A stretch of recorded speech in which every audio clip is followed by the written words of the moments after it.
জয় গুরু। দেখবেন শ্রী শ্রী ঠাকুর বিভিন্ন কথা বিভিন্ন সময় তিনি বলেছেন।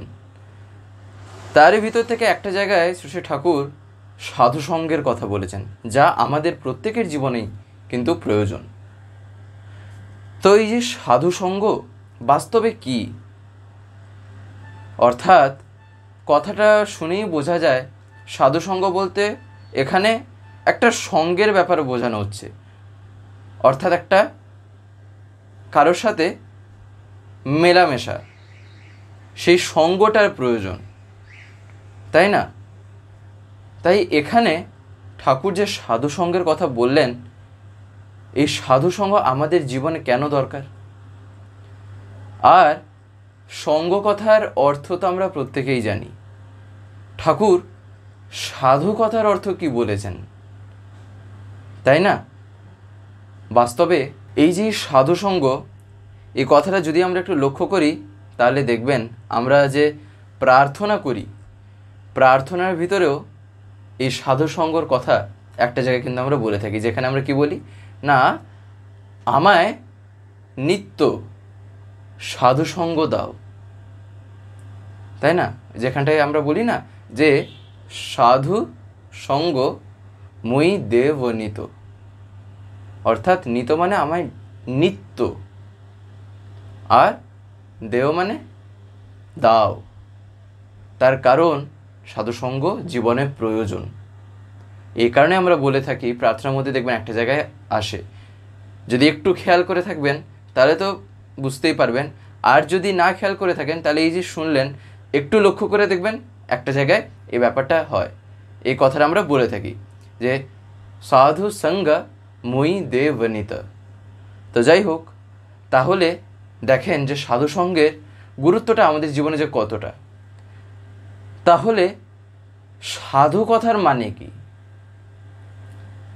এইখানটায় এইবারে আসছে ঠাকুরের কথা। তার কারণ কি? তার কারণ দেখবেন সাধু শব্দটাই যখন আসে তখন আমাদের মাথায় একটা চিন্তা আগেই চলে আসে। তা কি না, গেরুয়া বস্ত্রধারী, অর্থাৎ গেরুয়া বস্ত্র যিনি পরে থাকবেন তিনিই বুঝি সাধু। বাস্তবে কি তাই? শুধুই কি তিনি সাধু, আর কেউ কি সাধু না? তাই নয় কি? এমনকি গেরুয়া বস্ত্র ধারণ করে নিলেও যে সে সাধু হয়ে গেল, তারও কি কোনো কথা আছে? ঠাকুর নিজে বলছেন গেরুয়া বস্ত্রটা হচ্ছে হলো একটা প্রতীক, কিন্তু সাধু এই ব্যাপারটা কি, কাকে বলা হয় সাধু সেটা তো জানতে হবে। একটা বস্ত্রের মাধ্যম দিয়ে তো আমি কাউকে তো বলে দিতে পারবো না যে সেই রকমভাবে যে ইনি হচ্ছেন সাধু। আমি যদি এবারে একটা সেরকম গেরুয়া কালারের একটা জামা প্যান্ট পরে যদি বেরিয়ে পড়ি, তাহলে কি আমি সাধু হয়ে গেলাম? তার মানে তো আমি সাধু না। আমি তো একটা নর্মাল মানুষ, সাধারণ মানুষের মতন আমিও একটা মানুষ। সেটাই ঠাকুর বলছেন যে সাধু কথার অর্থ শুধু বলতে পারেন ওই গেরুয়া বস্ত্র পরা, তা কিন্তু মোটেই না। কিন্তু দেখবেন যারা প্রকৃতপক্ষে সাধু, ঠাকুর বলছেন তারা বাস্তবে হয় ত্যাগী, প্রেমী। তাদের মধ্যে এই গুণগুলো লক্ষ্য করা যায়। কথা কিন্তু বোঝার আছে। ঠাকুর কিন্তু এইটা একবারও বলেননি যে গেরুয়া বস্ত্র যারা পরেছে তারা সাধু নয়। ঠাকুর সে কথা কিন্তু বলেননি। ঠাকুর বলছেন গেরুয়া বস্ত্রটা হচ্ছে হলো সেই যে আমরা যে বলে থাকি সাধু, তার মধ্যে একটা লক্ষণ, একটা বাহ্যিক প্রকাশ, যেটা দেখে আমরা বুঝতে পারি। কিন্তু তার মানে এই না যে ওই জিনিসটাই হচ্ছে হলো সাধুতাটাকে যে প্রকাশ করছে সেখানে। ঠাকুর সেই জিনিসটা বোঝাতে চাইলেন। তাই এই সাধু হওয়াটা হচ্ছে হলো বাস্তবে একটা চরিত্রগত ব্যাপার, জামা কাপড় পরা কিন্তু কোনো ব্যাপার না, তাই না? না হলে এই যেমন দেখবেন শ্রী শ্রী ঠাকুর সাদা রং পছন্দ করতেন, তাই আমরা সাদা রঙের ধুতি পাঞ্জাবি পরে থাকি, এই যেমন এই পাঞ্জাবি। তা বলে এই পাঞ্জাবি আমি পরে নিলাম মানে কি আমার মধ্যে ঠাকুরত্ব জেগে গেছে? এই পাঞ্জাবি আমি পরে ফেললাম, তখনই কি ভাব, এমন ভক্ত যেন বুঝছি আমার চাইতে বড় কেউই নেই। বাস্তবে কি তাই? পরম পূজ্যপাদ শ্রী আচার্যদেব এই বিষয়ে একদিন বলছেন যে এই পাঞ্জাবিতে কিন্তু প্রকাশ হয় না আমার ঠাকুরকে। এই ধুতি পাঞ্জাবি, এই সাদা রং দেখে নিলাম তার মানেই যে ঠাকুরের মানুষ বা ঠাকুরত্ব জেগে গেছে, এমন কোনো কথা নেই। এই ধুতি পাঞ্জাবি ছাড়াও যখন আমি এমনি বাড়িতে আছি, যখন আমি এমনি হাঁটাচলা করছি, সেই মুহূর্তেও আমার মধ্যে ঠাকুরত্ব কতটা জেগেছে সেইটা হচ্ছে লক্ষ্য রাখতে হয়, তাই না? লোক দেখানোর জন্য আমি যদি এই ধুতি পাঞ্জাবি পরে এবারে ঘুরি, সেটার কোনো মানে নেই। আমি যদি আমার ঠাকুরকে খুশি করার জন্য যদি পরে থাকি, সেটা আলাদা কথা। তিনি চান, তিনি এটা পছন্দ করতেন, তাই আমি পড়ছি। এটা হলো একটা ভালোবাসার লক্ষণ, এটা হচ্ছে একটা টান। তিনি বলেছেন তাই আমি করছি। কিন্তু লোক দেখানোর জন্য, বাহবা পাওয়ার জন্য সে জিনিস কিন্তু করলে আমিই ফাঁকি পাবো, তার কি, তাই না? এই কারণেই সাধু কথার মধ্যে ঠাকুর বলছেন সাধু মানে প্র্যাকটিক্যাল ম্যান। অর্থাৎ একবার শ্রী ঠাকুরের কাছে প্রফুল্লদা তিনি এই সাধু কথা নিয়ে বিভিন্ন কথা জিজ্ঞাসা করছেন। দেখবেন সত্যানুসরণে ঠাকুর এমনি সাধু শব্দ নিয়ে বা সাধু কথা নিয়ে বহু কথাই লিখেছেন। একবার এমনি কথায় কথায় প্রফুল্লদা ঠাকুরকে একবার জিজ্ঞাসা করেছিলেন, ঠাকুর সাধু সঙ্গে নাকি সব হয়, এই সাধুসঙ্গ বলতে কি বোঝায়? তখন শ্রী শ্রী ঠাকুর বলেছিলেন যে প্রথম কথা, সাধু মানে প্র্যাকটিক্যাল ম্যান, অর্থাৎ ব্যবহারিক বোধসিদ্ধ মানুষ, যিনি ব্যবহার করে, যিনি নিজের চরিত্রে ফুটিয়ে তুলে যে একটা বোধে পৌঁছেছেন, সেই বোধসিদ্ধ মানুষই হচ্ছেন বাস্তবে সাধু। আর সঙ্গ আসছে কি থেকে? সঙ্গ আসছে হচ্ছিল ঠাকুর বলছেন সনজ ধাতু থেকে। আর সনজ ধাতুর মানেই হচ্ছিল আসক্ত হওয়া, অ্যাটাচড, তাই না?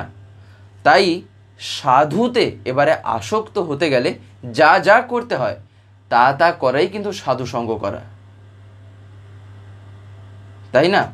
ঠাকুর বলছেন এটাই হচ্ছিল সাধু সঙ্গ, এছাড়া আর কি? তাই প্রত্যেকটা জিনিসেরই ঠাকুর বলছেন একটা কিন্তু অর্থ আছে, সেটাকে বোঝা দরকার।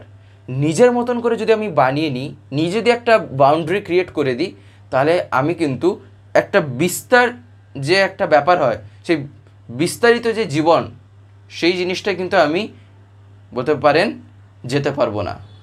ঠাকুর বলছেন না যে এই যে জীবন, এটা হচ্ছিল সম্পূর্ণ বিস্তার, যেখানে বিস্তৃতি লাভ হবেই হবে।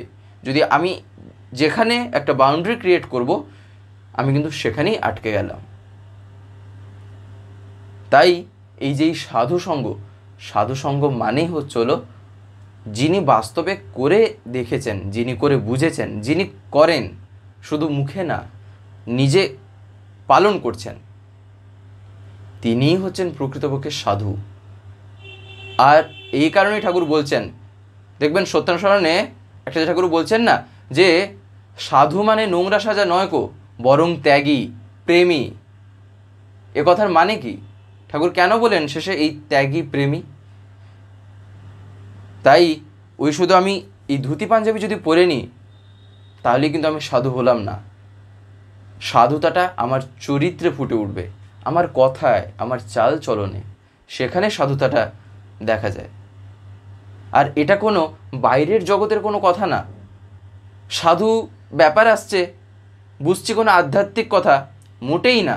ওই রকম কোনো কিছুই ভাবতে নেই। ওই যে ওই বাউন্ডারি ক্রিয়েট করা নিজের মাথায়। প্রত্যেকটা জিনিসকে কিন্তু অ্যানালাইসিস করতে হয়। আমি যদি সেই জিনিসটা যদি না রাখি, আমি যদি মন গড়া লোকের কথায় শুনে যদি আমিও সেই রকম হতে শুরু করি, তাহলে কিন্তু আমিও সেই ফাঁকিতেই পড়ব। তাই ঠাকুর বলছেন, যেমন প্রফুল্লতাকে ঠাকুর বলছেন যে তুমি আমার কাছে বসে কথা শুনতে ভালোবাসো, অথচ 50টা টাকা চাইলে বা 5000 মানুষ আনতে বললে সে কাজ তোমার ভালো লাগে না। ঠাকুর বলছেন তা কিন্তু সাধুসঙ্গ নয়, বরং তখন ওই কাজ করাই হচ্ছিল সঙ্গ করা। কথাটা কিন্তু খুবই বোঝার। ঠাকুর বলছেন যে তুমি আমার কাছে বসে কথা শুনতে ভালোবাসো, অথচ 50টা টাকা চাইলে বা 5,000 মানুষ আনতে বললে সে কাজ ভালো লাগে না। তাহলে কি এটা সাধুসঙ্গ হলো? ঠাকুর বলছেন তা মোটেই না, বরঞ্চ সেই কাজটা করা সেই মুহূর্তে সেটাই হচ্ছিল সঙ্গ করা। কেন ঠাকুর বললেন? তার কারণ আমরা সঙ্গ কথার মানেই বুঝে থাকি আমি তার সাথে উঠবো বসবো, কিংবা তিনি যেখানে যেমনভাবে যা করছেন আমিও সেখানে সেখানে সেরকমভাবে তার সাথে যাব। ঠাকুর বলছেন এটা সঙ্গ করা না, এটা হচ্ছিল সঙ্গের একটা অংশ হতে পারে, কিন্তু তার মানে এটাই যে সম্পূর্ণ সঙ্গ কথার অর্থটাকে বোঝায় তা কিন্তু মোটেই না। সঙ্গ মানে বাস্তবে তিনি যা বলছেন সেটাই আমি করতে চাই। এবারে তিনি এখানে থাকতে বললে আমি এখানেই থাকবো, তিনি সেখানে যেতে বললে আমি সেখানেই যাব, তিনি এই ইষ্ট কাজে পাঠালে আমি সেই কাজে তৎক্ষণাৎ যাব। এইটা হচ্ছিল বাস্তবে সঙ্গ করা, তাই না? তাই দেখবেন আমরা এই যে কিছু কিছু জিনিস, ওই যে ঠাকুর বলছেন মন গড়া কাহিনী না বানিয়ে প্রত্যেকটা কিছুর অর্থটাকে বোঝা দরকার, যে তা আমার জীবনে এই ব্যাপারটা কেমনভাবে খাটছে। দেখবেন কিছু কিছু জিনিসের দুরকম দিক হয়, একটা হচ্ছিল নিজের বানানো দিক, আরেকটা হচ্ছিল বাস্তবিক অর্থ, তাই না? ঠাকুর বলছেন এই দুটো দিকের মধ্যে তোমায় জীবন বৃদ্ধির পথে কিন্তু নিয়ে যাবে যেটা বাস্তব, যেটা রিয়েল, তাই না? তার কারণ কি? তার কারণ কাল্পনিক কাহিনী, মন গড়া কথা শুনতে ভাল লাগে, কিন্তু করার বেলায় দেখবেন অন্যের করার তো দূরের থাক, নিজেরই ভাল লাগবে না, নিজেরই মন চাইবে না করতে। আমরা এই যে আলোচনাগুলো শুনছি বা দেখছি, একটা জিনিস লক্ষ্য রাখা দরকার, আমরা কি প্রত্যেকদিন এই ভিডিওগুলো পাই এই স্বস্তিতীর্থ থেকে বা চ্যানেল থেকে? দেখবেন আপনারা হয়তো অনেকে এমন আছেন যারা ইউটিউব খোলার পরে এরকম স্ক্রল করেন, দিলে আপনারা দেখতে পান, কিন্তু আপনাদের যদি ডেলি তার কথা শুনতে হয়, প্রত্যেকদিন যদি শুনতে হয় পরমপিতার কথা বা বিভিন্ন ঘটনা বা দর্শনের উপর আলোচনা, তাহলে আপনাকে তো চ্যানেলটাকে সাবস্ক্রাইব করে রাখতে হবে, যেটা অনেকে আমি দেখতে পাই হয়তো করতে জানেন না, বিশেষ করে যারা একটু বয়স্ক আছেন বা যারা মানে এতটা এক্সপার্ট নন মোবাইলের ক্ষেত্রে। তাদের কাছে আমি বলছি, আপনারা যদি না পারেন তাহলে বাড়িতে যারা ছোটরা আছে তারা এইসবে একদম পুরো মাহির, এক্সপার্ট, হাতের খেলা তাদের কাছে, তাদেরকে বলবেন, তারা করে দেবে। বলবেন সাবস্ক্রাইব করে পাশের যে একটা বেল আইকন আসবে ওটা প্রেস করে অল করে রাখতে, দিলে কি হবে, আমি যে ভিডিওগুলো আপলোড করব, আপলোড করা মাত্রই আপনাদের মোবাইলে নোটিফিকেশন চলে যাবে। নেট যদি অন থাকে তাহলে নোটিফিকেশন চলে যাবে যে ভিডিও আপলোড হয়ে গেছে, তখন আপনারা সেখানেই ডাইরেক্ট প্রেস করে ইউটিউবে ঢুকে দেখতে পারবেন, তখন আপনাদের ইউটিউব খুলে আর খুঁজতে হবে না, তাই না? তাই আপনারা যাতে প্রতিদিন শুনতে পান, তাই আপনারা এটা অতি অবশ্যই করে রাখবেন। তাই বাস্তবটাকে কখনোই কিন্তু অবহেলা করা যায় না, তাই কখনোই কিন্তু এড়িয়ে যাওয়া যায় না। আমি যত সেখান থেকে এড়িয়ে যাওয়ার চেষ্টা করব, আমি কিন্তু ততটাই বঞ্চিত হলাম। আর কেউ হলো না হলো জানি না, তা আমি বুঝতেও পারবো না, কিন্তু নিজে আমি বঞ্চিত হলাম, এ একেবারে বলতে পারেন নিশ্চিত। তাই দেখবেন আমরা এই কিছু কিছু জিনিস যেমন নিজেরা বানিয়ে বানিয়ে করার চেষ্টা করি, যেন অন্ততপক্ষে ঠাকুর বলছেন চেষ্টা করা দরকার সেই বানানো কথার মধ্যেও এমনভাবেই ব্যাপারটাকে আমি নিজের মধ্যে ফুটিয়ে তুলি যেন সেটা আমার জীবনে কিছু কাজে লাগে। যেমন ধরেন আমরা সবাই জানি শ্রী শ্রী ঠাকুর শুক্রবার জন্মগ্রহণ করেছিলেন। এইবারে দেখবেন আমরা অনেকেই কি করি, শুক্রবারের দিন আমি মাছ মাংস খাবো না, শুক্রবারের দিন আমি নিরামিষ খাবো, শুক্রবারের দিন এই কাজ করব না, শুক্রবারের দিন ওই কাজগুলি করব না, কিংবা এই কাজগুলি করা দরকার।